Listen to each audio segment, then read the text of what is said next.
Page 34. The Middle Path.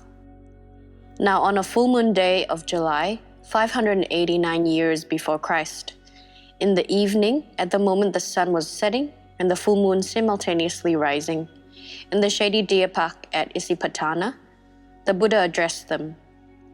Monks, these two extremes ought not to be cultivated by the recluse. What two? Sensual indulgence, which is low, vulgar, worldly, ignoble, and conducive to harm, and self-mortification, which is painful, ignoble, and conducive to harm. The middle path monks, understood by the Tathagata, avoiding the extremes, gives vision and knowledge and leads to calm, realization, enlightenment, and nirvana. And what, monks, is that middle path?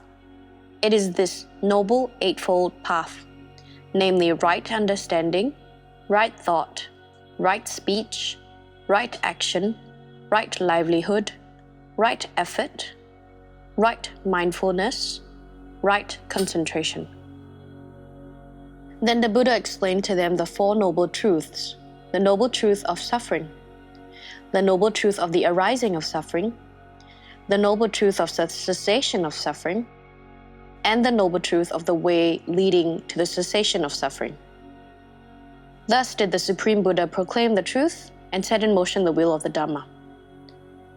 This first discourse, this message of the deer park, is the core of the Buddha's teaching. As a footprint of every creature that walks the earth could be included in this elephant's footprint, which is preeminent for size, so does the doctrine for the Four Noble Truths embrace the entire teaching of the Buddha. Explaining each of the Four Noble Truths, the Master said, such, monks, was the vision, the knowledge, the wisdom, the insight, the light that arose in me, that I gained about things not heard before.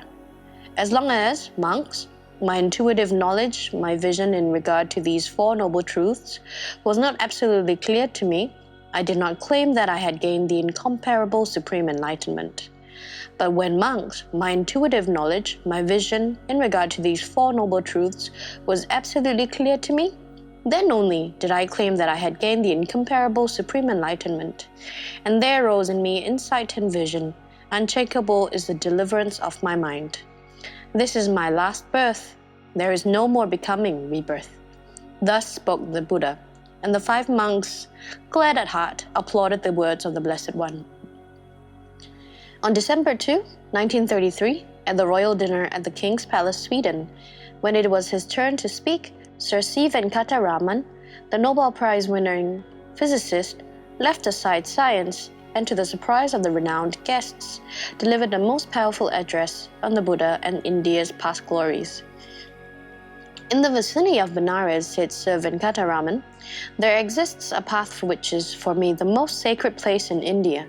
This path was one day travelled over by the Prince Siddhartha after he had gotten rid of all his worldly possessions in order to go through the world and proclaim the annunciation of love. That is the end at page 36.